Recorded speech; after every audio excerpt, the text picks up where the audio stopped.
안녕하십니까. 화성문화원에서 그 연구원직을 맡고 있는 김명수 연구원이라고 합니다. 지금 보고 계신 강좌는 2020년 화성문화원 문화학교 특강이고요. 한 경계인의 삐딱이 세상보기라는 제목으로 연암 박지원 선생에 대한 이야기를 하고 있습니다. 화성문화원에서 주관하고요. 화성시에서 지원을 받아서 제작하고 있는 영상입니다. 오늘의 강의는 12번째 강의고요. 그동안 계속 연암 박지원 선생의 이야기를 해주셨던 고전문학자 박수민 선생님을 소개하겠습니다. 선생님 안녕하십니까? 네, 안녕하세요. 반갑습니다. 예, 벌써 12번째 강의인데 그러게요, 네. 아직도 4강이 더 남았다는 게 네. 저희 입장에서는 또 일하는 사람 입장에서 피로감이 있기도 하지만 아직 많이 남았구나. 네, 근데 또 이제 또 이렇게 보고 계신 분들 입장에서는 아직도 4강이나 남았구나 이렇게 또 기대감을 가지시기도 할 것 같습니다. 그런 분이 있으면 얼마나 좋을까요? 저도 항상 네, 기다려주는 분이 있다는 거는 정말 행복한 일인 것 같습니다. 예. 연암에 대한 이야기는 100강으로 해도 저는 그냥 뭐 부족함이 없는 게 예. 연암은 하여튼 우리 고전 시대의 문화와 사상과 문학에 대한 모든 것이 진짜 다 담겨 있어요. 예. 왜냐하면 그렇게 치열하게 고민을 한 거예요, 그 시대를.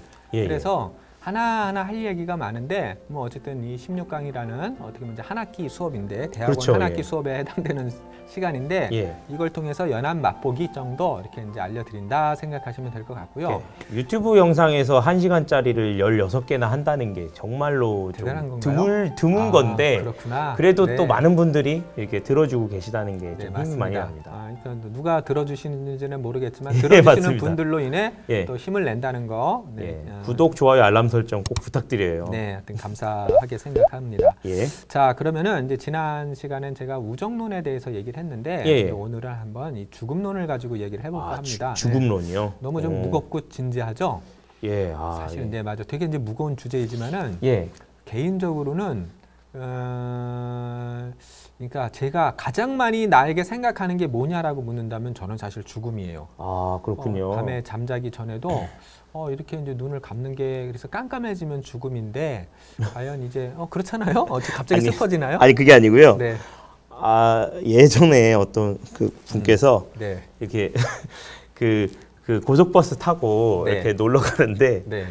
계속 마이크 잡고 그러시더라고요. 네. 여러분 자지 마세요. 그러니까 되게 피곤한 일정이었거든요. 네. 자다 못 일어나면 죽는 겁니다, 여러분. 오늘 또 즐깁시다, 막 이러더라고요. 근데 이게 죽음론 앞에서 이런 말을 하는 게 좀 웃기긴 하지만 어쨌든 그런 생각을 하신다고 하니까 아마 그분도 그런 마음에서 얘기하신 게 아닌가. 갑자기 그 말씀을 하시니까 제가 갑자기 떠오른 게 제가 이제 주로 뭐 가정사나 이런 얘기를 잘 안 하잖아요. 예. 근데 지금 이게 떠오르는 게 엄마 얘기는 좀 제가 아주 간혹 하는데 예. 어머님께서 올해 이제 뇌출혈로 쓰러지셨어요. 아이고. 네, 그래가지고 그때는 정말 돌아가셨을지도 모른다는 생각으로 가족 전체가 당황을 했는데 예. 다행히 이제 수술을 했고요. 예. 수술을 해서 뭐 중환자실에서 일반 병실로 옮겨서 지금은 이제 계속해서 뭐 어떤 재활 치료 이렇게 받으면서 건강을 회복해가고 있는데, 예. 근데 그때 이제 저희 어머니께서 하신 말씀이 이제 어머님은 그 상황을 기억을 못해요, 그날의 일을. 예. 그래서 그리고 나서 뭔가를 이렇게 더 자꾸 더 주시려고 하고 그래요. 그래서 제가 그러면 이제 뇌에 무리가 가니까 무거운 거를 들지 않았으면 좋겠는데 뭔가 이렇게 병원에 오실 때는 너무 무거운 가방을 들고 오세요. 그러면 이제 제가 막 이제 이렇게 좀 짜증 아닌 짜증을 내죠. 왜냐면 또 어머니 건강이 걱정되니까. 예. 그러니까 어머님께서 이제 무슨 말씀을 하셨냐면은 내가 이렇게 이제 그냥 이렇게 이제 죽을 수도 있었는데 난 모르고 죽을 수도 있잖아요. 그렇죠. 예. 그러면은 자식들에게 그동안 이렇게 해주고 싶은 거 아무것도 못 해주고 받기만 하다가 죽는 게 아닌가? 이 생각이 들고 나니까 뭐라도 조금이라도 더 이렇게 해주고 싶다는 거예요. 그러니까 이제 그 마음을 읽게 되니까 예. 이건 정말을 뭐 이렇게 좀 뭔가 이렇게 좀 뭐라고 하기도 어렵고 그렇네요. 안 하자니 또 그렇고 뭐 이제 그거를 감정을 느꼈는데 예. 거기서 저도 또 죽음에 대한 생각을 한 거예요. 그러니까 그렇구나. 그래서 이제 엄마의 마음이라는 게 예. 자식들한테 이제 뭐라도 하나라도 더 해주고 싶은 거 아니겠어요? 예. 근데 진짜 그날 자칫 돌아가실 수 있었어요, 정말로. 예. 그러다가 이제 다시 깨어나셔서 회복이 되시는 건데 이제 그걸 보면서 또 죽음에 대한 생각을 더 많이 하게 됐는데 이 땅의 모든 엄마들은 어떤 자식을 위해서라면은 모든 것을 이렇게 이제 해주고 싶은 게 그 똑같은 부모님의 마음이 아닐까 뭐 이런 생각도 들면서 죽음에 대한 생각도 같이 했던 계기가 됐습니다. 제가 말씀을 들어보니까 하고 싶은 일을 더 많이 해보시고 한이 없이 돌아가시는 게 맞는가 아니면 좀 더 오래 같이 함께 할 수 있는 게 더 좋은 일인가에 대한 고민도 굉장히 있네요. 그렇죠. 맞아요. 우리가 인생을 살아갈 때 예. 그냥 가늘고 길게와 예. 그다음에 짧고 굵게라는 말을 하잖아요. 예. 과연 어느 게 의미 있는 인생인가? 사실 누구도 답을 말하기는 이건 정답이 있는 건 아닌 것 같은데 예. 어쨌든 이제 이런저런 생각이 많습니다. 그래서 예. 오늘은 무겁게 가기보다는 예, 좀 그냥 죽음에 대한 성찰, 그러니까 죽음론이라고 말을 했지만 연암의 죽음론이라기보다는 예. 우리 그냥 죽음에 대한 일반적인 성찰을 통해서 또 어떤 유명한 사람들의 유언도 들어보고 그러면서 예. 우리가 좀 죽음을 생각함으로써 좀 이 삶을 좀 더 의미 있게 산다는 것, 또 이 세상을 살아간다는 것에 대해서 스스로가 생각해 볼 수 있는 그런 시간이 되었으면 좋겠습니다. 예. 자, 그러면은 이제 좀 진행을 해보겠습니다. 예. 그래서 오늘의 이제 제목은 산자가 더 슬프다. 예. 연암의 말이에요. 연암의 이제 그 주제로 끌고 가겠습니다. 일단은 예. 먼저 먼저 한번 그리스 로마시나 한번 읽어봅시다. 예. 리바디아의 인구는 2만이 채 안 되는 소도시 리바디아는 인구 2만이 채 안 되는 소도시지만 트로포니오스의 신탁으로 유명한 곳이다. 트로포니오스는 여기에서 40km 정도 떨어져 있는 델포이에다 저 유명한 아폴로 신전을 지은 것으로 전해지는 인물이다. 그런데 그는 신전을 아폴론에게 봉헌하고는 포상을 요구했다. 아폴로는 그에게 하루도 빠짐없이 엿새 동안 이 세상의 온갖 즐거움을 다 누리고 살면 상을 베풀겠노라고 했다. 그는 신이 시키는 대로 했다. 그러자 1회째 되는 밤에 상을 받았는데 그것은 가로이었다. 네. 자, 이건 뭔지 알겠는데요. 그래 아세요? 뭐겠어요? 죽음이었겠죠. 네, 맞아요. 자다가 죽는 죽음. 그렇네요. 자다가 죽는 죽음. 그래서 이 트리포니오스가 이제 태양의 신이죠. 아폴론에게 예. 이제 아폴론 그 신전을 지어줘요. 그래놓고서 이제 내가 당신을 위해서 신전을 지어줬으니까 예. 나에게 좋은 선물을 주시오. 그러니까 옛날에 저 그리스 로마 신화는 신들이 인간과 대화를 하잖아요. 예. 네, 그래서 그래 좋아 아폴론 신이 너한테 좋은 선물을 가장 좋은 선물 주지 뭐. 한 엿새 동안 즐겨. 내가 그러면 일주일 뒤에 줄게. 예. 그러니까 트리포니오스가 무슨 선물을 받을까? 일주일간 열심히 놀다가 예. 이제 잠이 들어요. 예. 근데 그 가장 좋은 선물이 뭐냐면 자다가 죽는 죽음. 되게 역설적이죠. 그렇네요. 그러니까 자다가 죽는 죽음이 세상에서 가장 좋은 선물, 가장 행복한 선물이래요. 제가 좀 되게 생각을 많이 해본 게 어쨌든 인간의 몸의 기능이나 이런 것들이 다 쇠해서 죽는 것일 텐데 네. 그것들을 계속 이렇게 의학으로 이렇게 다시 살리고 하잖아요. 근데 만약에 이제 그러면 그러니까 아까 지금 자면서 죽는 그런 죽음에서는 네. 어떤 뭐 병증이나 그런 거 없이 자면서 죽는 그런 일들이 예전에는 있었는데 지금은 없는 게 아닌가? 뭐 이런 생각도 좀 들더라고요. 그렇구나. 하긴 뭐 제가 그전에도 잠깐 얘기한 적이 있었는데 세포가 젊어지게 하는 것도 예. 발명이 돼가지고 인간의 어떤 더 오래 살고 싶은 욕망을 이제 반영하는 거잖아요. 그죠? 예. 그래서 그런 것들과도 이제 연계가. 근데 그렇게 계속하면 할수록 죽음이 더 괴롭고 아플 것 같다는 생각이 들어요. 그죠? 그러나 그러면서도 더 살고 싶은 게 인간의 욕망. 역시 그러니까 그렇습니다. 인간이 권력을 얻게 되면 그 다음에 얻고 싶은 거는 이제 생명 아니겠어요? 예. 그러니까 진시황 불로초 구했죠. 뭐 모든 거 다 구해봤지만 불사약을 구했지만 결국은 어떻게 죽어요? 객사였어요. 객사. 예, 맞습니다. 순찰 나갔다가 그냥 길거리에서 죽어요. 음. 그러니까 우리 또 세상을 다 천하를 얻었던 솔로몬, 지혜왕 솔로몬도 나중에 한 말이 뭔지 아세요? 늙어서 한 말? 헛되고 헛되니 모든 것이 헛되도다. 이건 죽음을 앞둔 성찰인 거예요. 그렇군요. 그 인간은 근데 이건 죽음에 대한 역설인 거예요. 가장 행복한 선물이 자다가 죽는 죽음이라는 건 인간이 그만큼 죽음에 대해 얼마나 두려워하는가를 말해주는 거죠. 예. 그러니까 죽음에 대해 두려워하면서도 우리가 가장 입버릇처럼 하는 말이 뭔지 아세요? 죽겠다. 지금 우리가 하는 이 시간이 지금 저녁 되잖아요. 예. 이럴 때는 배고파 죽겠다. 배고파 죽겠어. 그 반대도 있어요.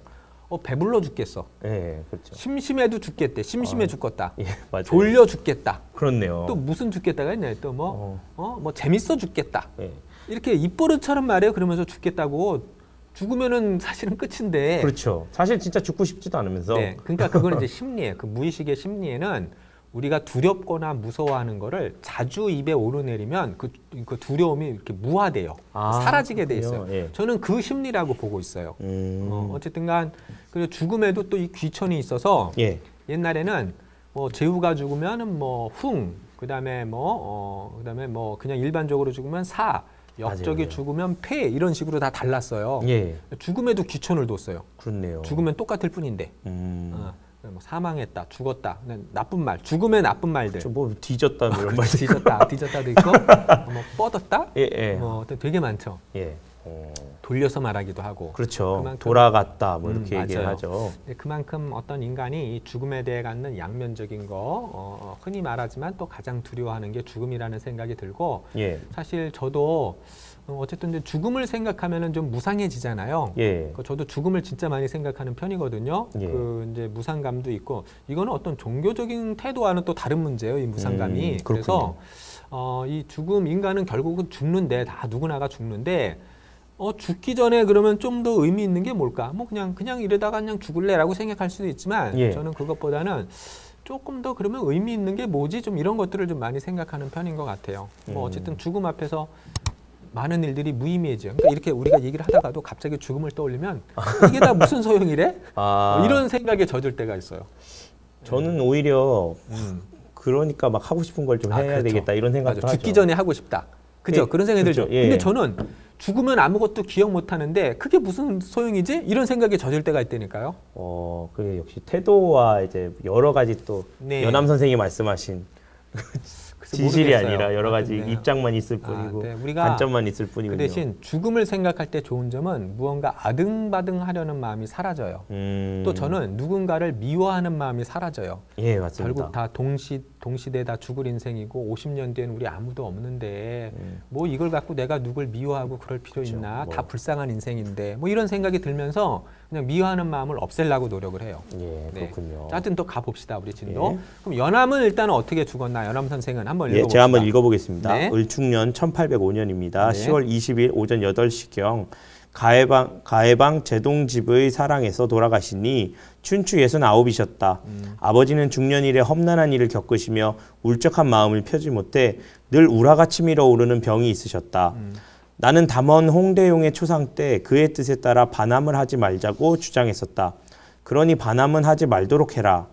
마침내 이날 하늘의 가호도 그쳐 끝내 운명하셨으니 유언은 깨끗이 목욕시켜 달라는 말씀뿐이셨다.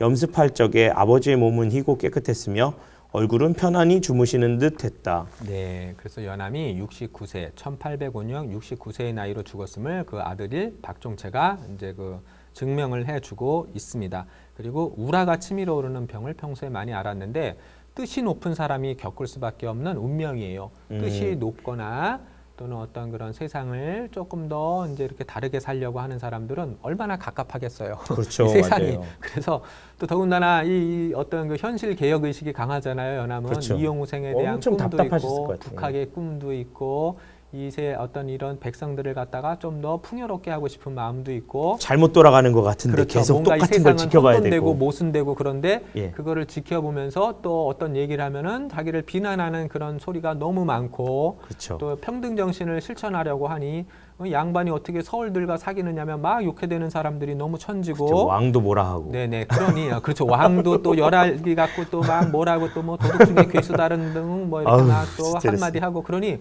얼마나 스트레스와 힘들었겠어요. 그러니까 다르게 살려고 하기 때문에 이렇게 힘들었던 거예요. 예. 그러니 이제 우라가 치밀어 오르는 병을 안고 살았던 건데 예. 그래도 훗날 우리가 이렇게 16회나 걸쳐서 얘기를 하는 그 이유가 이렇게 살았던 사람이었기 때문에 얘기를 해줄 수 있는 것 같아요. 예, 네. 유언은 깨끗이 목욕시켜 달라. 자, 여러분들이 연암을 이해하는 이제 하나의 좀 이해거리가 되도록 한번 요거를 알려드린 거고요. 예. 자, 본격적으로 한번 이제 가봅시다. 연암이 죽음에 대한 쓴 글 중에 하나. 예, 제가 한번 읽어보겠습니다. 만누님 묘지명이라고 선생님이 제목을 달아주셨고요. 슬프다. 누님이 시집 가던 날 새벽에 단장하던 일이 어제 일 같다. 나는 그때 막 8살이었다. 응석 부리느라 누워 이리저리 뒹굴면서 신랑의 말투를 흉내내어 더듬거리며 점잖게 말을 했더니 누님은 수줍어하다 빗을 내 이마에 떨어뜨렸다. 나는 화가 나 울면서 분에 먹을 섞고 거울에 침을 뱉었다.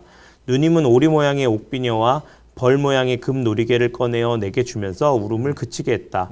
지금으로부터 28해 전의 일이다. 네. 이게 이제 자기 만누나가 이제 그 죽고 나서 이제 쓴 글인데, 예.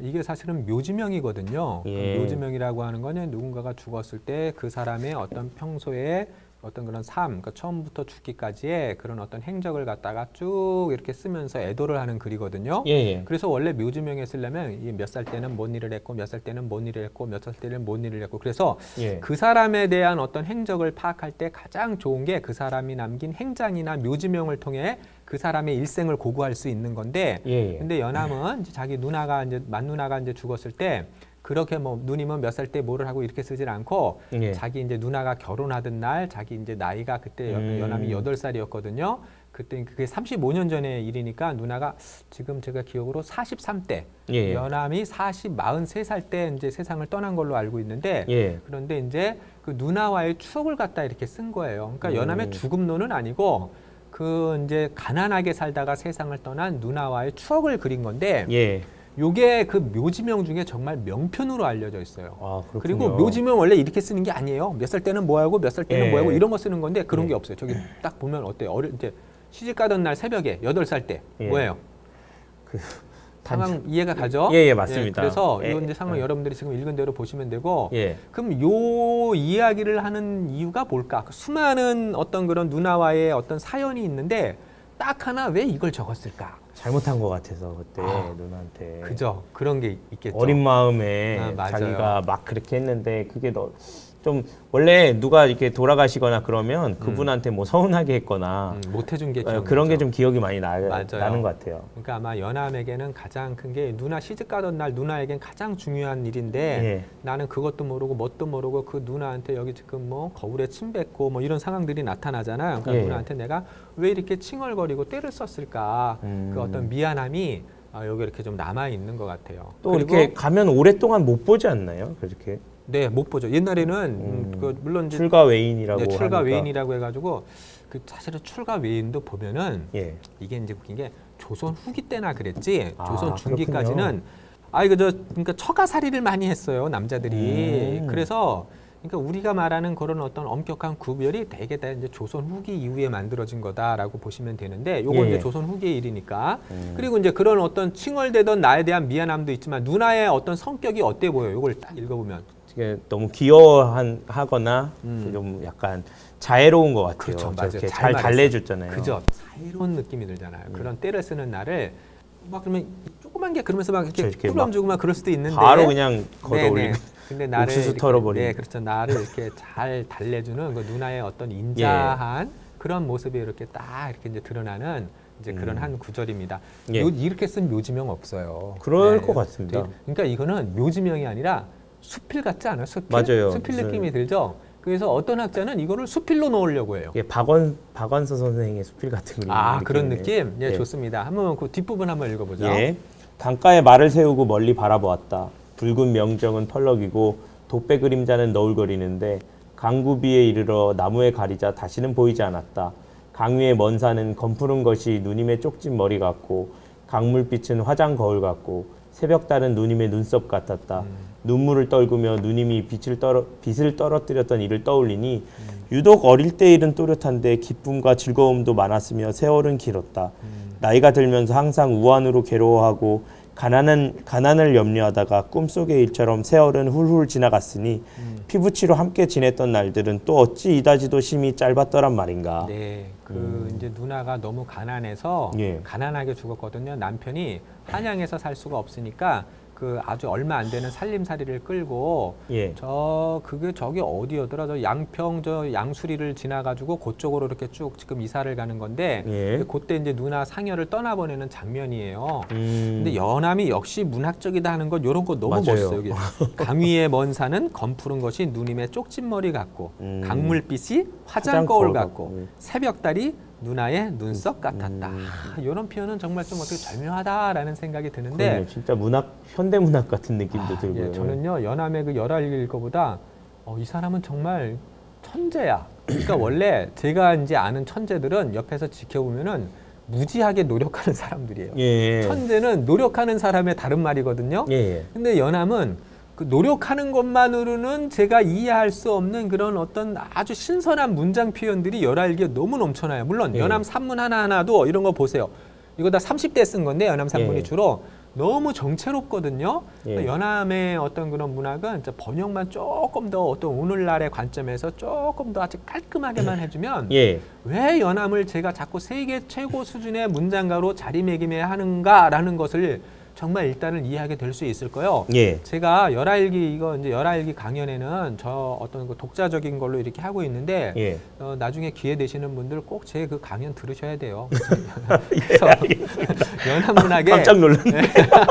연합문학의 위대함을 정말 이해를 하셔야 됩니다. 아, 예. 우리가 강연 좀 많이 자랑할 수 들으십시오. 있는 예. 위대한 문호, 네 이렇게 사실은 뭐 열하일기는 뭐 이렇게 제가 이렇게 뭐 하소연을 안 해도 많이 듣거든요. 예, 근데 예. 정말 좋아요. 네. 근데 저 제가 좋은 게 아니라 열하일기가 좋다는 겁니다. 예, 그 묘지명 저 글을 읽는데 되게 감정이 되게 고양이 되더라고요. 그죠? 또 글을 밑에도 잘 보세요. 써서. 예. 맞죠? 아, 진짜 기쁨과 즐거움도 많았고 그러나 이제 여기 보면은 예. 결국은 누나가 가난하니까 예. 그냥 가난을 염려하다가 꿈속의 일처럼 가고 그냥 죽는 게 인생이에요. 어쩌면 우리 인생도 한 푼이라도 더 벌어보겠다고 이렇게 애쓰며 살다가 떠나는 게 우리 인생이 아닐까라는 예. 어떤 생각이 들 때가 있는데 예. 참 그게 우리 인생이구나. 그러니까 우리 인생이 뭐 그런 거죠. 뭐 인간은 뭐 우주의 중심이다라고 얘기를 하는데 예. 또 이 지구 속에서 한 인간의 죽음을 생각하면 너무 아무것도 아닌 거예요. 먼지 그렇죠. 먼지 같은 느낌? 예, 그렇죠. 우리가 하루살이를 보고 하루살이가 뭐 10시에 죽으나 뭐 12시에 죽으나 무슨 의미가 있어 이렇게 말하지만은 예. 저 신의 입장에서 우리 인간 죽는 거 보면은 우리가 하루살이 죽는 거 보는 거랑 무슨 의미가 있지? 그렇죠. 뭔 예. 차이가 있지? 이런 생각이 들 때가 있습니다. 참 그래서 죽음은 한편으로는 무상하지만 예. 그렇기 때문에 이제 뭐 이 한 번뿐인 인생을 어떻게 살 것인가를 좀 우리가 잘 고민해서 예. 제발 좀 욕망만 따르는 존재, 그 욕망이 좋은 욕망이면 되는데 우리 그 전에 얘기했던 그 집단 무의식의 욕망, 그렇죠. 그 예. 결핍의 욕망을 따라가면 안 됩니다. 예. 네. 아, 그렇군요. 어쨌든 저기 묘지명은 문학적으로도 뛰어나서 수필 같은 한편에 그러면서 우리의 예. 마음을 촉촉하게 그러면서 어떤 그렇습니다. 누나의 그러니까 여러분들 다 어떤 가족 또는 사랑하는 친구, 지인들의 죽음을 많이 이제 경험하고 그리고 인생이라는 게 결국 뭐야? 누군가를 먼저 떠나버리다가 결국은 내가 떠나가는 것이다. 그게 예, 인생 아니에요? 맞습니다. 그렇죠? 누군가를 떠나보내요. 지금 제 강의를 들으시는 여러분들은 살아있기 때문에 보는 건데 예. 누군가를 다 떠나보내요. 그러다가 그렇죠. 결국은 내가 떠나가는 거예요. 그게 인생이라고 생각합니다. 예. 자, 요거 한번 보시면 요 형님 얘긴데. 예, 제가 시를 한번 네. 읽어보겠습니다. 우리 형님 얼굴은 누굴 닮았나?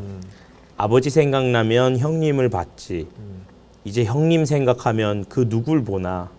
시냇물에 내 얼굴을 비추어 보네. 네. 연암협에서 형을 그리며. 네. 요거 이 얘기가 보면 우리 이제 형님이 예. 연암의 형이 58세로 이제 세상을 떠나요. 근데 예.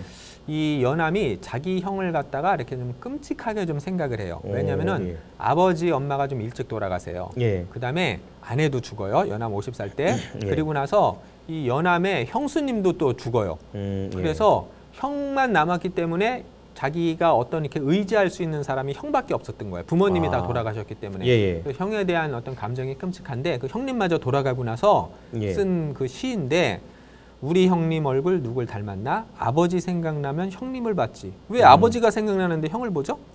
그 얼굴이 다 이제 가족끼리 그렇죠. 닮았으니까. 예. 그러니까 아버지하고 형이 닮았으니까. 예. 자, 이제 형님을 생각하면 누굴 보나? 시냇물에 내 얼굴을 비추어 보네. 왜 시냇물에 얼굴 비춰보죠? 자기가 또 형이랑 닮았겠죠. 그렇죠. 그래서 이게 가족이 되게 붕어빠처럼 닮았나 봐요. 예. 그래서 아버지가 생각날 때 형을 얼굴을 통해 아버지를 생각하고 형님이 생각나니까 시냇물에 비추어 자기 얼굴 보면서 형님을 떠올리니까 형과 또 이게 얼굴이 되게 닮았구나. 그거를 우리가 알 수 있는데 이런 시는 되게 묘미가 있죠. 예, 그렇습니다. 그러니까 연암이 시를 별로 안 남겼어요. 한 40여 편밖에 안 되는데 그렇군요. 그 가운데서 가장 서정적인 게 이 시라고 보시면 됩니다. 이게 되게 요새 이렇게 적어도 그죠? 굉장히 좀 울림이 클 것 같고요. 그렇죠. 저도 그때 저 대학원 공부할 때 선생님께서 이제 부모님이 돌아가셔가지고 이렇게 막 이런저런 이제 뭐 상여도 같이 들고 막 여러 가지 경험을 했어요. 그랬군요. 그런데 네네. 그때 선생님께서 그 말씀을 하시더라고요. 다른 거는 다 괜찮은데 볼 수 없는 게 참 그거 어떻게 할 수가 없는 거지 않느냐. 실제 눈으로 이렇게 볼 수 없고 만질 수 없는 게 굉장히 슬프다고 얘기하셨는데 아마 그 지금 본다는 게 항상 그 보는 거에 속지 말라고 하셨던 연암 선생님이 또 이제 얼굴을 보고 그 느끼는 것에 대해서 말씀을 하신 거가 좀 더 인간적으로 좀 다가오는 것 같습니다. 어떻게 보면. 그렇죠. 네, 맞습니다. 예. 뭐 사실은 참 이런 걸 보면서 근데 저는 진짜 가족들이 안 닮았어요. 형제들이 그래요? 네, 하나도 안 닮아가지고 예. 제 둘째 동생, 셋째 여동생, 막내를 떠올려고 또 아버지 얼굴을 떠올려봐도 예. 정말 안 닮았구나 내가 그런 생각을 하는데 예. 그러나 연암 가족은 되게 닮아가지고 맞아요. 제가 유전자가 엄청 맨 처음에 유전자 이거 한번 보여드렸잖아요. 그 7대 종성 예, 되시는 선- 분도 보시면 그분, 예. 정말 닮았구나. 예. 10시 10분. 음. 그래서 그런 생각이 나는데 예. 아무튼 그래도 이제 그 유전자 핏줄의 힘은 그래서 이렇게 같은 계열은 안 닮아도 갑자기 할아버지와 손자가 닮기도 하고 막 그런 예. 경우도 있고 그렇더라고요. 그래서 핏줄의 힘은 참 다른 것 같은데 그래서 이렇게 서로 붕어빵처럼 닮은 가족을 어떤 느끼게 하는 그런 어떤 시였습니다. 예. 자, 그럼 그다음 거도 한번 볼까요? 예. 제가 읽어보겠습니다. 네. 산자가 더 슬프다. 죽은 사람이 죽음의 슬픔을 모르는 것이 슬퍼할 만한 것과 죽은 사람이 자신의 죽음이 슬퍼할 만함을 모른다는 사실을 산 사람이 아는 것 가운데 어느 것이 더 슬플까? 어떤 이는 말한다. 죽은 사람이 슬프지 죽은 사람은 자신의 죽음이 슬퍼할 만한 것을 모를 뿐 아니라 산 사람이 그의 죽음을 슬퍼할 만한 일임을 슬퍼하는 줄을 모르니 이야말로 슬퍼할 만한 일이다. 가면서 그다음에 연결해서 한번 같이 보고 얘기를 해도 돼요. 예, 네. 나는 유경집의 죽음에 대해서 단언하노라. 산 사람이 슬프다. 네, 맞습니다. 그러니까 지금 이거 죽은 사람이 슬픈 것인가 아니면은 산 사람이 슬픈 것인가라고 얘기를 하는데 예. 연암은 단언을 한대요. 산 사람이 슬프다라고 얘기를 하는 건데 예. 이제 뭐 어쨌든 이 유경집이라는 사람이 젊은 시절에 이제 죽어요. 예. 그래서 이제 연암의 지인의 이제 아들이었거든요. 예. 그랬는데 이제 이저 할아버지랑 또 이렇게 되게 이렇게 저 할아버지를 아버지처럼 이렇게 이제 이제 받들면서 왜냐면 그 할아버지가 자식이 없다 보니까 예. 그 아들의 아들이 이제 유경집이었거든요. 예. 그러니까 이제 할아버지의 아들 연암의 그 친구 예. 그게 이제 유경집을 할아버지를 아들처럼 생각하게 했어요. 예. 그러니까 이 유경집이 죽은 건 그 아버지한테도 슬프지만은 그 할아버지도 자식이 죽는 것처럼 슬픈 거였어요. 이제 그런 어떤 이제 사연을 가지고 있는데 조금 더 이제 얘기가 좀 하려면 여기 배경이 되게 이제 좀 길고 복잡한데 오늘은 예. 제가 이제 죽음론과 관련해서만 조금 이제 집중을 하자면 예. 자 어떠세요? 산 사람이 슬픈가요? 죽은 사람이 슬픈가요? 진짜? 전 단언하게 산 사람이 슬픈 경우가 훨씬 더 많다고 생각해요. 아 왜요? 왜냐면 연명 치료 같은 걸 많이 하고 연명 치료 또 연명 치료뿐만 아니라 굉장히 죽기 전에 의학의 힘으로 이렇게 살려주는 거는 굉장히 고맙지만 많은 치료들이 굉장히 몸에 고통을 선사하잖아요. 그래서 그분들이 돌아가실 때는 저는 경험은 못 해봤지만 이게 치료의 고통이 너무 크면 죽음이 어떻게 보면 해방일 수도 있고 그럴 수도 있잖아요. 근데 뭐 아닌 경우도 있겠죠. 제가 잘하는 거 아니에요. 그런데 산 사람은 뭐랄까 그걸 지켜보는 슬픔은 이게 뭐랄까 아무리 뭐 호상이 있다 뭐 이런 경우는 얘기하지만 항상 그 눈물이 있고 다시 못 보는 그런 그리움이 있고 하기 때문에 어떠니 죽는 사람은 죽음이 해방일 수도 있고 고통일 수도 있고 두 가지라면 산 사람은 그분의 슬픔이 훨씬 더 크지 않을까 뭐 이런 그렇겠죠. 생각을 하게 됐습니다. 네, 연암의 논리에 따르면 죽잖아요. 그럼 죽은 사람은 자기 죽음이 얼마나 슬픈 건지를 본인이 모르는 거예요. 그렇죠. 네. 말씀하신 그러니까 것처럼 여기 나오면 그러니까 이제 그것보다는 일단 산 사람은 그 죽은 사람의 고통을 오히려 다 이제 이렇게 끌어안고 가는 거기 때문에 예. 그래서 이제 산 사람이 슬프다는 거야. 그러니까 우리는 사람이 죽으면은 그걸 이제 불쌍히 여기지만은 진짜 불쌍한 거는 남아 있는 사람들이 되는 것 같아요. 그래서 이제 남아 있는 사람들의 이제 몫이 되는 거죠. 저도 구비문학 전공하다 보니까 뭐 상여소리나 회심곡이나 이런 것들에 대해서 많이 보통 분들보단 많이 접한 것 같은데 그런 노래를 들을 때마다 생각하는 게 이게 진짜 추모의 의미도 있지만 그 추모의 기능은 어쨌든 남아있는 사람들에게 위로하고 웃음도 주고 그러잖아요. 그 상여소리 같은 데서 뭐 슬픔도 주지만 뭐 즐거움도 줄 때가 있고 뭐 죽음이 축제이기도 하고 이런 식으로 인식시키려고 하는 것 자체가 산 사람의 슬픔을 위로하기 위한 것이라고 제가 말씀을 사람들 많이 한데 얘기를 맞아요. 많이 했거든요. 친구들한테도. 맞아요.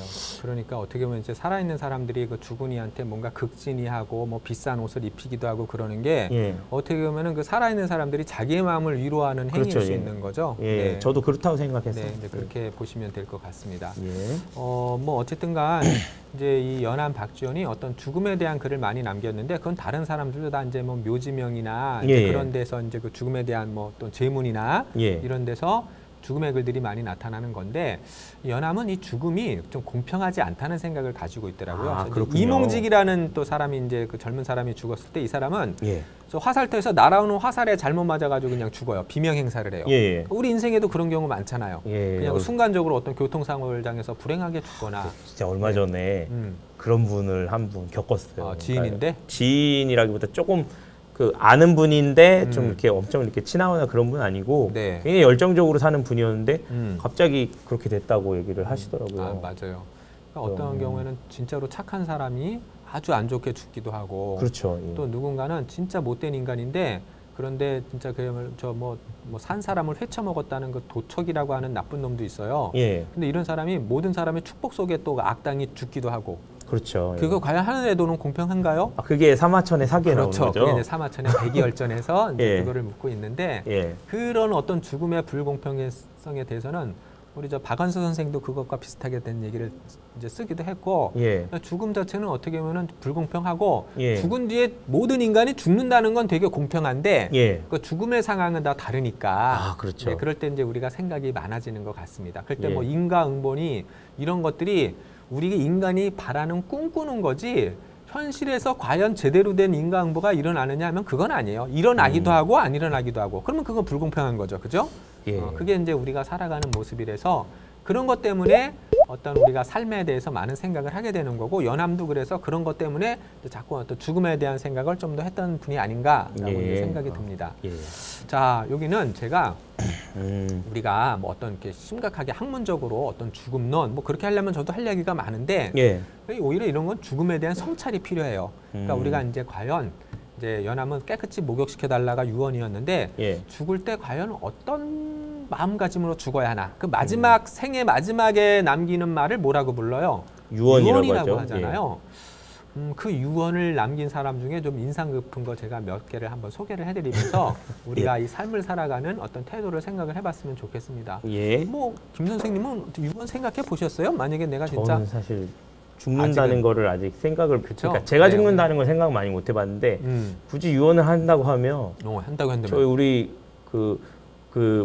우리 고양이가 고양이를 오래 키우던 고양이가 죽어가지고 초에 그 뼈가루를 만들어 놨거든요. 아, 그렇구나. 그거랑 같이 좀 이렇게 태워줬으면 하는 마음은 있어요. 아, 나의 고양이 이름이 뭐였어요? 그때 고양이 이름이 보리이고요. 보리요, 보리. 보리구나. 그 깨달음이라고 약간 불교 용어 같은 거로 기억하는데 갑자기 또 그러네, 생각나네. 보리. 예, 맞아요. 예. 맞아. 이제 어떤 동물들도 이름을 붙여주면 거의 인간과 똑같은 그런 느낌을 갖게 돼요. 그래서 제가 흔히 해주는 말이 그거야. 김춘수의 꽃이 있어요. 예. 내가 그의 이름을 불러주기 전에는 그는 하나의 몸짓에 지나지 않아요. 그래서 예. 몸짓이라는 건 의미 없어요. 근데 내가 그의 이름을 불러주었을 때 그는 내게로 와서 뭐가 되는 거야? 꽃이 돼. 의미 있는 존재. 그러니까 이름을 불러주게 되는 순간에는 그러니까 우리 인간도요. 의미 예. 있는 존재냐 아니냐가 그 사람 자체로 결정되는 게 아니라 내가 이름을 불러주고 알 때 의미 있는 존재가 되지 예. 이름을 모르면은 그거는 다른 동물이랑 별 차이 없어요. 뭐 인간만이 존귀하다고 얘기를 하지만 이론적으로는 그런 것 같지만 그 인간이 존귀하기 위해선 내가 아는 사람들이어야 돼요. 예. 고양이도 마찬가지예요. 내가 모르는 고양이면 그냥 고양이지만 예. 보리가 되는 순간에는 그거는 내가 다른 사람보다 더 소중한 가족이 돼요. 그렇죠. 예. 그래서 그의 이름을 불러주었을 때 꽃이 되는 거예요. 그래서 우리는 이름을 불러줄 수 있어야 돼요. 예. 제 이름을 좀 기억해 줬으면 좋겠어요. 우리 저 박수밀 김명수 선생님. 연구원 예. 박수밀입니다. 그리고 네. 오우와 그 책도 좀 기억해 주시고. 오우와. 아니 요새는 탐독가들 또 기억을 탐독가들도 좀 기억해 주시고. 열알기 첫걸음도 있는데. 예, 첫걸음도 떼 주시고 리더의 말공부도 있고. 예, 되게 많은데. 굉장히 많이 책을 기적의 쓰셔서. 한자 학습도 있는데. 네, 좋습니다. 예. 자, 유언으로 가죠. 우리가 지금 예. 진지한 얘기를 하기 시작하고 예, 있습니다. 그렇다. 예. 자, 오드리 헵번 한번 유언 보실까요? 예. 내가 더 나이가 들면 손이 두 개라는 것을 발견하게 될 것이다. 한 손은 너 자신을 돕는 손이고 다른 한 손은 다른 사람을 돕는 손이다. 자, 오드리 헵번 하면 저는 기억나는 게 기억나는 영화 있으세요? 오드리 헵번 하면 저는 그 로마의 휴일. 그렇죠. 로마 휴일과 저는 또 하나는 로미오와 줄리엣. 아, 거기도 저 오드리 헵번 나왔었어요. 로미오와 줄리엣에 나왔어요? 오드리 헵번 맞을 텐데. 그 지금 그렇게 올리비아 하세 아닌가요? 아이고 맞다. 제가 맞췄네. 맞아요. 올리비아 하세다. 올리비아 하세예요. 그거는 올리비아. 예, 맞습니다. 로마의 로미오와 줄리엣은 올리비아 하세고 예. 그다음에 이제 로마 휴일이 오드리 헵번입니다. 예. 그러니까 제가 이제 오드리 헵번 같은 경우는 이제 그 로마 휴일 같은 건 이제 보게 되면은 그냥 얼굴만 예쁜 여인인 줄 알았더니 예. 진짜 좋은 일을 많이 했어요. 뭐 아프리카에 가서 뭐 아이들 진짜 좋은 구조 활동도 많이 했는데 예. 이런 멋진 말을 했네요. 아, 그렇군요. 야, 손이 두 개인 이유가 뭐라고요? 나 자신을 나 돕고 자신을 위한 거고 하나는 다른 사람 남을 돕는 손입니다. 예. 여러분 신께서 우리 인간에게 두 손을 준 이유가요. 예. 하나는 내 자신을 위한 데 쓰고요. 하나는 남을 돕는 데 쓰래요. 저는 나 이 말이 진짜 멋있는 것 같아요. 하나는 나를 막는 데 쓰고 응. 하나는 남을 때리는 데 쓰고 두 손을 준 게 그렇죠. 아닌가. 하나는 나를 막고 하나는 남을 때리고. 네. 맞아요. 그러나 이제 아까 오드리 헵번 같은 사람은 네, 저렇게 생각했다. 네, 남을 돕는 데 쓰는 그런 손이 되라고 합니다. 예. 톨스토이의 유언은 뭔가요? 나에게 아내가 다가오지 못하게 나에게 하라. 아내가 철학자의 아내는 예. 저는 철학자의 아내들은 다 이해가 가요. 예, 그래서 하여간, 소크라테스의 아내도 이해가 가고요. 예. 그러나 절대 그 철학자의 아내들을 욕하면 안 돼요. 그렇죠. 그래서 오죽 경제적 문제를 힘들었을까. 해결하기 힘들었을 것 같아요. 인문학은 원래부터 그냥 힘들었어요, 사실. 맞아요. 위기. 예전에 인문학의 위기라고 하지만 예나 맞아요. 지금이나 늘 힘든 거고요. 예, 그렇습니다. 인간의 본질이 그런 거예요. 예. 그래서 어쨌든 간에 인간의 몸질은 힘든 건가요? 인간의 본질은 힘들어요. 네. 그렇군요. 그래서 외로운 거고. 예. 네. 선생님 그 박수민 선생님 외롭게 두지 마시고 그리고 그 기적의 한자 학습 기적의 한자 학습. 네, 기적의 한자 탐독자들. 네. 이 탐독자들도 좀 한번 네. 예스24에 검색해 주시고. 네. 그러면 그렇습니다. 정말 감사하겠습니다. 예.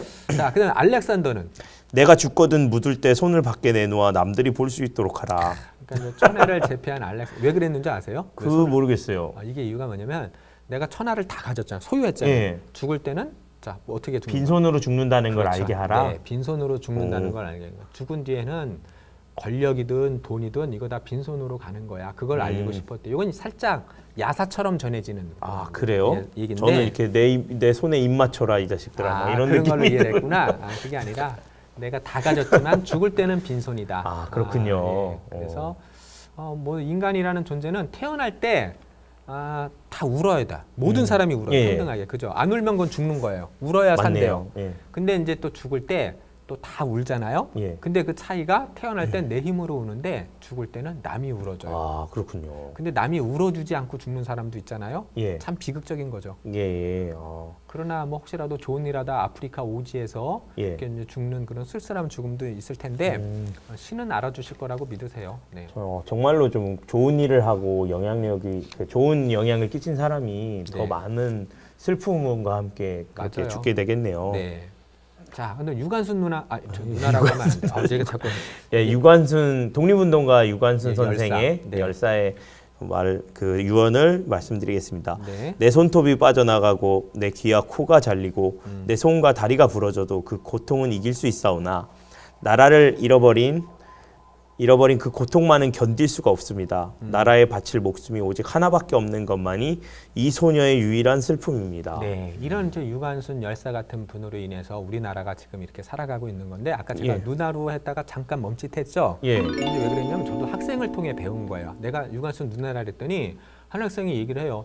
이 누나라고 하는 표현은 사실 여학생들이 부를 때는 뭐가 돼야 돼요? 언니가 돼야 되는데 그러니까 누나라고 하는 게 이게 객관적인 표현이 아닌 거예요. 그러기도 하고 그러니까 자꾸 이제 좀 약간 뭐랄까 좀 이렇게 좀 친숙한 경우도 있지만 그렇죠. 열사에 뭐 열사나 이렇게 다른 사람들 세워주는 것만큼 또 지켜 세워주지도 않는 거죠. 그러니까 안중근 의사 뭐 이렇게 하면서 또 유관순은 그냥 누나로 이렇게 예, 하고 예를 갖추지 않는 맞아요. 거로 볼 수도 있겠죠. 그런 의미보다는 좀 더 이게 차별적인 용어가 되는 거야. 그러니까 그럴 수 남성의 있겠군요. 입장에서 봤을 때 유관순 누나가 되지 여자들이 부를 때는 그러면 언니인 건데 이제 이런 입장에서 조금 더 그러니까 누나라는 게 물론 우리가 친근함을 주기 위해서 부르는 거는 맞죠. 우리가 예. 무의식 중에 저도 이제 친근하니까 누나면 이제 친근해 보이니까 예. 하지만은 이게 이제 객관적으로 봤을 때는 좀 이게 차별의 언어가 돼요. 그래서 유관수는 열사라고 해줘야 돼요. 포스트 모던의 만약에 우리가 유관순 언니라고 부르게 한다면 남자들이 뭐라고 할 거 어떻게 생각하겠어요? 뭐 나도 왜 언니야 왜 누나지? 이렇게 할 거 아니에요. 그렇죠. 그러니까 요 인식을 맞게 생각한다면 앞으로는 유관순은 열사로 불러주셔야 돼요. 유관순 열사. 그런 게 이런 게 포스트 모던인가요? 그렇게 그렇죠. 이게 포스트 모더니즘의 하나인 거죠. 아까 이제 해체 미학체가 예. 예전에 얘기를 하면서 그런 어떤 또 뭐 페미니즘도 얘기하고 그랬지만은 예. 우리가 어떤 존재를 이렇게 한쪽 권력을 가지고 있는 이 사실은 그게 포스트 모더니즘이 아니라요. 포스트 휴먼 시대의 특징이에요. 그렇군요. 포스트 휴먼이라는 건 뭐냐면은 그 이전에 어떤 그 인간은 예. 우리가 흔히 정상이라고 부르는 이런 완전한 인간체고 남성 중심의 어떤 것들이 휴먼 시대인데 예. 포스트 휴먼은 그게 아니라 잡종형, 그러니까 인공지능과 인간의 결합. 예. 그다음에 여성 중심으로 가요. 그게 어. 포스트 휴먼의 특징이에요. 예. 포스트 휴먼은 조금 더 이제 길게 얘기할 거리가 있는데 그것도 1시간 정도 하니까. 오늘은 1시간까지는 아니에요, 그거는. 근데 지금 오늘은 이제 죽음에 대한 걸 하니까 어쨌든 유관순 열사의 요걸 예. 얘기를 했고요. 예. 자, 또 한 번 이제 안중근 의사. 예. 내가 죽은 뒤에 나의 뼈를 하얼빈 공원 곁에 묻어두었다가 우리나라가 주권을 되찾거든 고국으로 옮겨다오. 나는 천국에 가서도 또한 우리나라의 독립을 위해 힘쓸 것이다. 너희들은 돌아가서 국민의 의무를 다하며 마음을 같이하고 힘을 합하여 큰 뜻을 이루도록 일러다오. 대한독립의 소리가 천국에 들려오면 나는 춤추며 만세를 부를 것이다. 네, 뭐 여기 제가 무슨 더 설명이 필요하겠어요. 여러분들이 읽어보면은 예. 이런 이제 안중근 의사 같은 분으로 인해서 이제 오늘의 우리가 이렇게 편안하게 살고 있다는 거 생각하고 예. 또 여러분도 과연 삶은 어떻게 살 것인가. 안중근 의사는 그 젊은 나이에 나라의 독립을 위해서 자기의 목숨을 스스로 기꺼이 바쳤습니다. 예. 가늘고 길게 살지 않고 짧고 짧고 굵게 살다 가셨지만 오히려 그게 짧았던 게 아니라 더 길어졌어요. 가늘고 길게 간 사람들은 뒤에 아무것도 안 남는데 예. 짧고 굵게 살다 사람들이 오히려 더 이름이 오래 가죠. 이 역설이 예. 있어요. 그렇군요. 그러니까 그 의미, 그 짧게가 가지고 있는 그 의미를 우리가 한번 잘 생각을 해봤으면 짧게가 아니라 굵게가 가지고 있는 그 의미를 한번 잘 생각을 해봤으면 좋겠습니다. 그 안중근 의사에 대한 얘기를 그냥 이렇게 이런 식으로만 많이 했었는데 요즘 친구들이 아니라 하여간 와 그렇게 총을 뽑아서 저격을 이렇게 쏴서 네. 그걸 성공시킨 것 자체가 네. 굉장한 뭐랄까 무인의 기계다 진짜. 그렇죠. 무인의 기계죠. 할 수가 없는 건데 그 맞아요. 권총으로 그렇게 한 방에 보낸 거잖아요. 대단한 그 조직력을 얘기하는 그냥 건가? 우리는 네. 그동안 그런 생각을 해본 적이 없으니까. 네네. 근데 이 친구들은 이걸 보면서 그런 생각을 하는구나. 야, 네. 역시 시대도 달라졌는데 나름 또 이제 애정을 가지고 있으니까 그렇게 또 네, 조명하겠죠. 그렇죠. 아마 연습도 많이 하셨을 것 같아요. 예. 총수는 다 연습도 하시고. 예. 좋습니다. 자, 그다음에 이지라는 사람은 이걸 한번 읽어볼까요? 네, 그럴까요? 한번? 예, 삶에 반드시 죽음이 있는 것은 낮이 있으면 반드시 밤이 있는 것과 같다. 죽으면 다시는 살 수 없는 것은 가버리면 다시는 돌아올 수 없는 것과 같다. 살기를 원하지 않는 사람은 없으되 그러나 끝내 오래 살게 할 수는 없고 가버리는 것을 슬퍼하지 않는 사람은 없으되 그러나 끝내 가버리지 않도록 멈추게 할 수는 없다. 오래 살게 할 수 없다면 살기를 원하지 않아도 된다.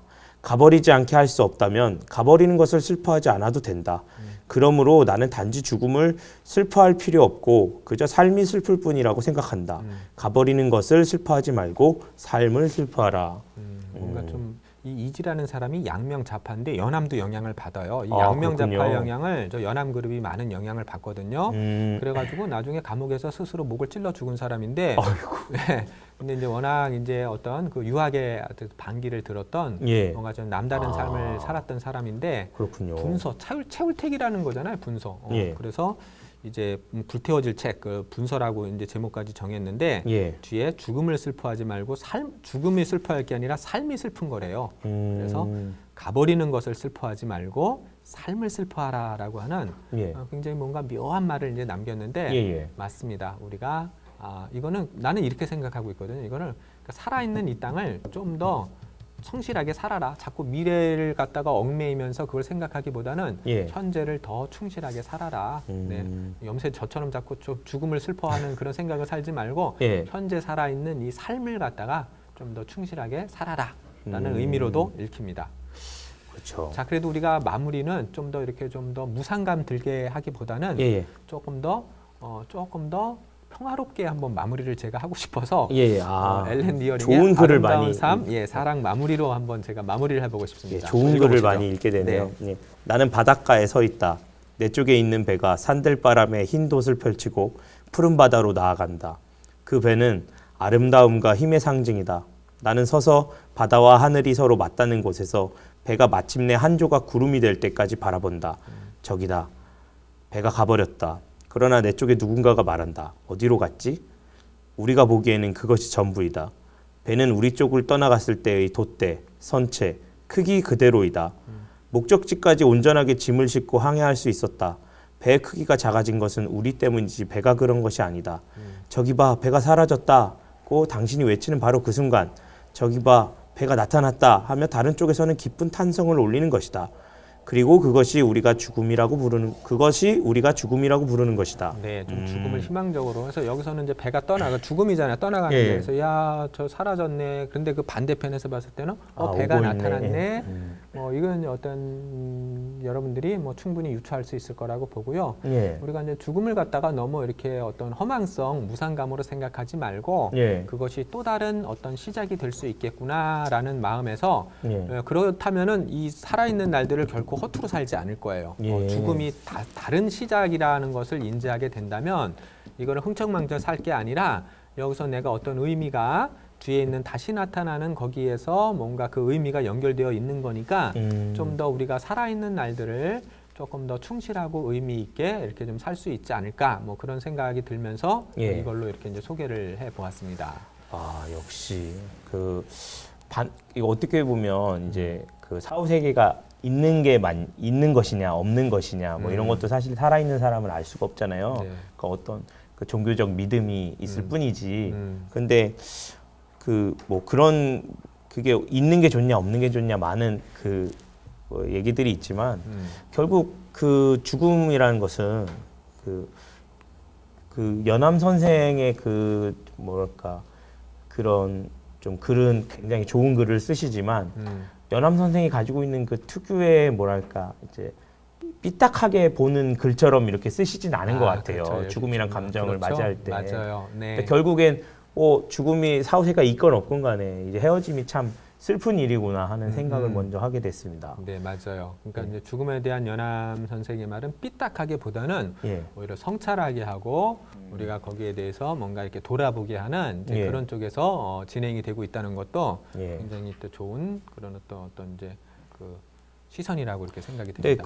결국에 그 누님에게 쓴 글이 계속 지금까지도 생각이 많이 나는데 그렇게 묘비명을 쓰는 거 자체도 어떤 사람들은 되게 삐딱하게 받겠구나 하는 생각이 들어요. 욕을 했죠, 막. 아니 이게 무슨 묘지명이 이래? 이렇게 욕할 텐데 오히려 그러나 이제 그 글이 오늘날 우리에게 더 가슴에 남아 있죠. 그렇죠. 다른 글들보다 삐딱하게 받지만 네. 더욱더 따뜻하게 느껴지죠. 느껴지게 되는 그런 거면서 글쓰기의 기본 원리는 10가지를 이야기하면 하나도 기억이 안 나는데 하나를 자세하게 이야기하면 그것이 각인된다가 글쓰기의 기본 원리이기 때문에 예. 연암은 묘지명에서도 바로 이제 그 방식을 택해서 쓴 거예요. 예. 그래서 굉장히 여러 가지 얘기를 하고 각자의 감흥이 있었지만 그 앞에 그 글이 계속 제 마음에 남아 있는 것 같습니다. 네, 맞습니다. 자, 오늘 우리가 어쨌든 죽음에 대한 또 이야기를 통해서 또 예. 여러분들이 또 한번 성찰을 해보고 그리고 좀 이 살아있는 날들 동안을 또 우리가 어떻게 살아갈 것인가에 대해서도 각자가 이렇게 생각해보는 시간이 되었으면 합니다. 예, 이렇게 12강, 12강 강의를 아마 마쳐도 네. 되는 거죠? 이렇게 하니까 막 끝나는 걸 원했던 사람처럼 그렇게 느껴질까봐 걱정이 되긴 하는데 아닙니다. 네, 어쨌든 그렇습니다. 앞으로도 또 4강의 강의가 더 남아 있고요. 그리고 연암 선생의 강의는 이 16강으로 끝나는 것이 아니라 좀 더 이제 박수민 선생님이 쓰신 책도 되겠지만 고미숙 선생님이 쓰신 책이나 여러 가지 책들이 있고 그리고 또 동영상으로 찾아봐도 강좌가 굉장히 많더라고요. 이 강좌가 잘 되는 것도 좋지만 연암 선생의 그런 좋은 글들과 사상들이 많이 알려졌으면 하는 바람이 갑자기 또 들었습니다. 네. 네, 12강 이 정도로 마치고요. 13강에서 다시 뵙겠습니다. 네, 선생님 수고하셨습니다. 네, 감사합니다. 고맙습니다. 예, 여러분도 13강에서 다시 뵙겠습니다. 감사합니다.